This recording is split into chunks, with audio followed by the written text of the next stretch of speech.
Assalamualaikum warahmatullahi wabarakatuh. Berjumpa lagi dengan saya Dewi Sartika dengan materi momentum. Berikut akan kita jabarkan tentang materi momentum beserta soal-soalnya dan penyelesaiannya.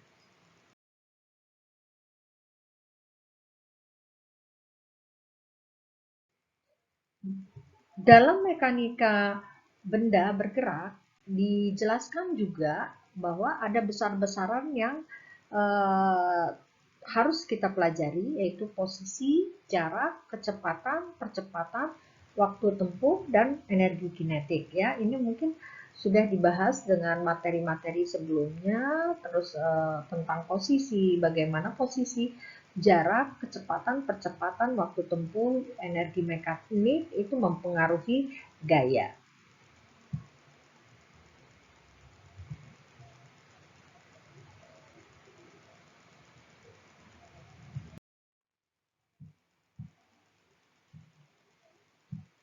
Definisi momentum adalah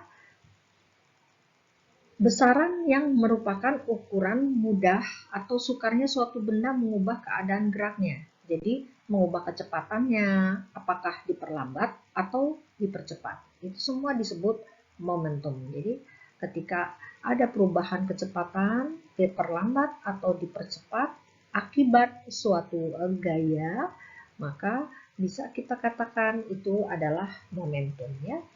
Definisi momentum secara matematis itu hasil kali massa dan percepatannya. Jadi P sama dengan mp ya. Momentum itu juga merupakan besaran vektor. Perbandingan momentum itu bisa kita lihat dari ukuran besar dan kecepatannya ya. Bila suatu benda berukuran besar dan kecepatannya rendah, itu dikatakan momentumnya kecil ya. Jadi ketika ukurannya kecil dan kecepatannya tinggi, itu menunjukkan bahwa di suatu benda itu terjadi daya momentum yang besar. Jadi kalau ukurannya kecil, kecepatannya tinggi ya, melesat ya, misalnya kayak peluru pada pistol, dan ukuran besar, kecepatannya rendah, mungkin roda gerobak ya, itu artinya maknanya momentumnya kecil. Jadi ini contoh soal ya, silahkan kalian selesaikan. Itu pertama tentang momentum pesawat mainan 25 gram yang terbang dengan laju 10 meter per detik. Ini sesuaikan dengan materi yang tadi ya, rumus-rumus yang digunakan. Begitu juga gerbong kereta api 20.000 kg berjalan sendiri di atas rel dengan laju gesekan 15 meter per detik ya. Hitung momentumnya. Simak materi sebelumnya, itu ada rumus dan penjabarannya. Kemudian jika suatu peluru memiliki massa 10 ditembakkan memiliki laju 150 meter per detik. Berapa momentumnya? Silahkan dicari, diselesaikan dengan rumus momentum.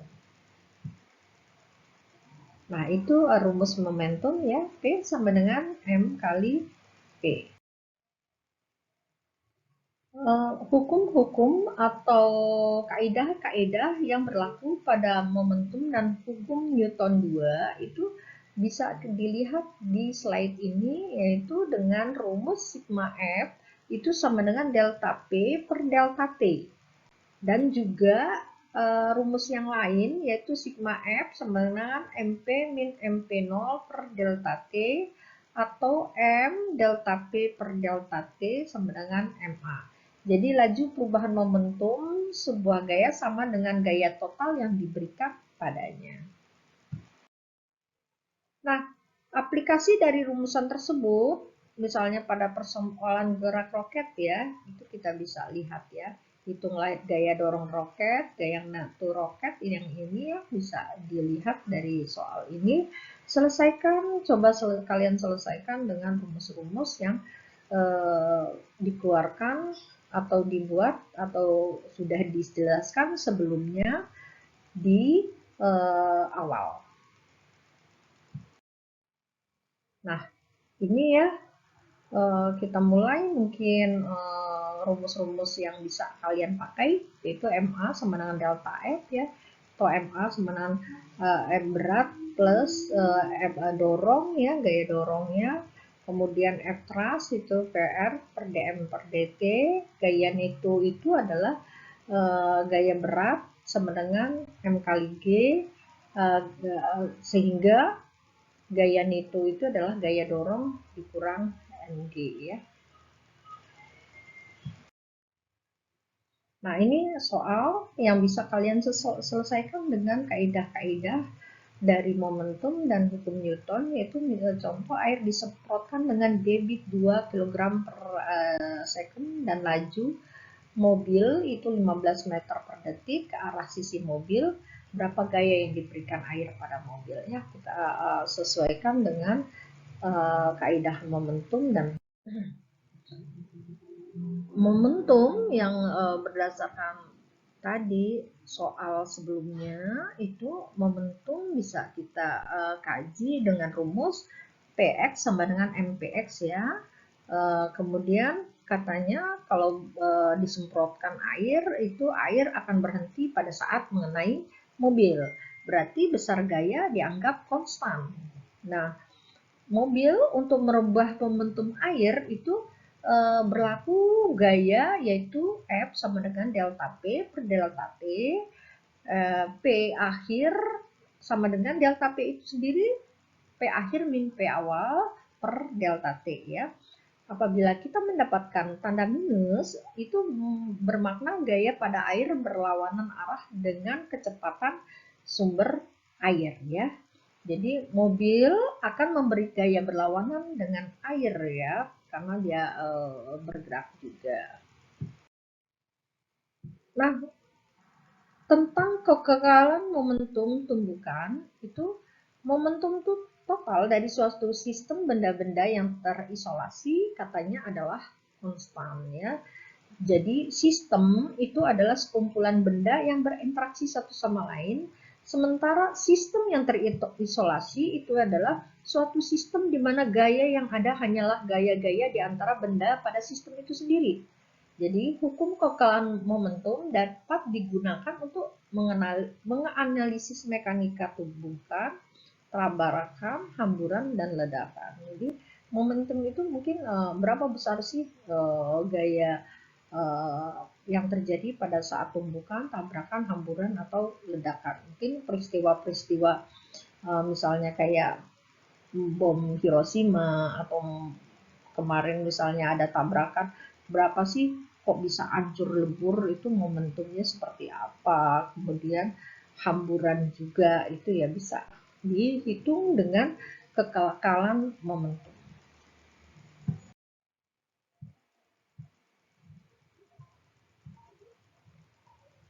Kita bisa lihat bahwa jenis tumbukan itu berdasarkan kekal atau tidaknya energi kinetik selama tumbukan, itu bisa kita jabarkan menjadi dua jenis ya.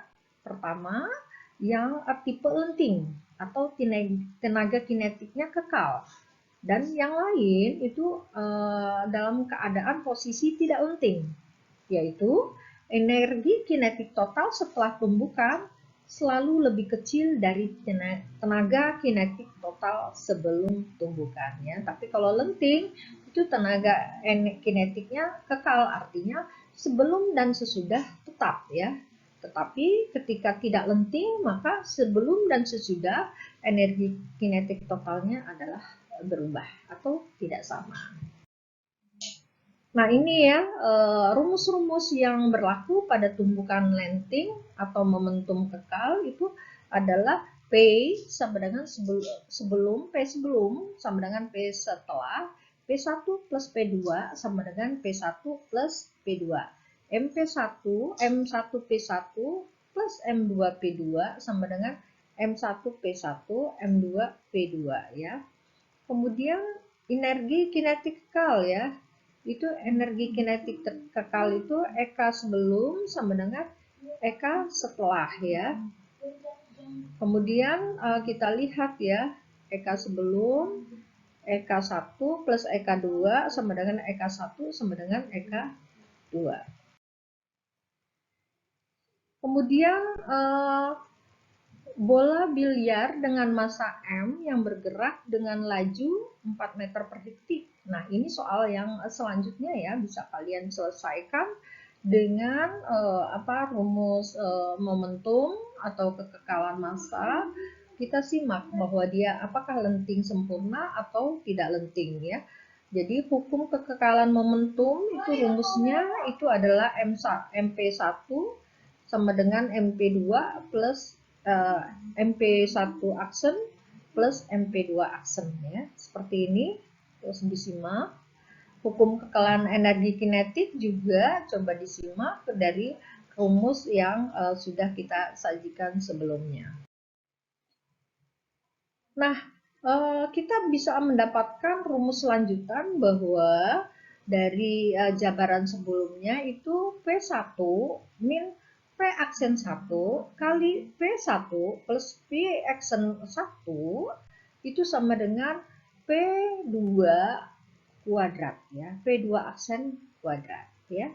Jadi seperti itu, maka kalau kita jabarkan lagi persamaan-persamaan ini, persamaan 1 dimasukkan dengan persamaan 3, persamaan 1 jadi sama dengan persamaan 3, bisa kita dapat dengan persamaan yang ini ya, P1 min P2 aksen sama dengan P plus P1 aksen ya. Bisa kita hitung tadi soalnya menjadi seperti ini ya. Bola catatan dari hasil penyelesaian soal itu, bola 1 itu diberhentikan oleh tumbukan, bola 2 mendapatkan kecepatan awal dari bola 1 ya, sama aja seperti itu. Ketika bola 1 dilempar, ternyata dia berhenti ketika menyentuh bola 2, ternyata bola 2 mendapat energi dari bola 1 sehingga dia terlempar. Tumbukan tidak lenting itu momentumnya kekal ya biasanya, karena kinetik total setelah tumbukan lebih kecil dari energi kinetik total sebelum tumbukan ya kan. Kalau ditabrak ternyata tidak, ini berarti energinya tetap ya, energi tetapnya tetap. Jadi tumbukan tidak lenting sama sekali. Itu kecepatan kedua benda setelah tumbukan sama, tumbukan tidak lenting ya. Nah, ini contohnya bisa kalian simak, kemudian kalian baca, kemudian kalian hitung berapa besar energi kinetik awal yang diubah menjadi energi panas atau bentuk energi lainnya dengan mengaplikasikan rumus-rumus yang telah kita jabarkan. Ini ya, coba kalian simak penyelesaiannya, kemudian bagaimana kedua gelombang menyatu dan bergerak dengan kecepatan yang sama, ini bisa kalian simak. Ya, seperti itu.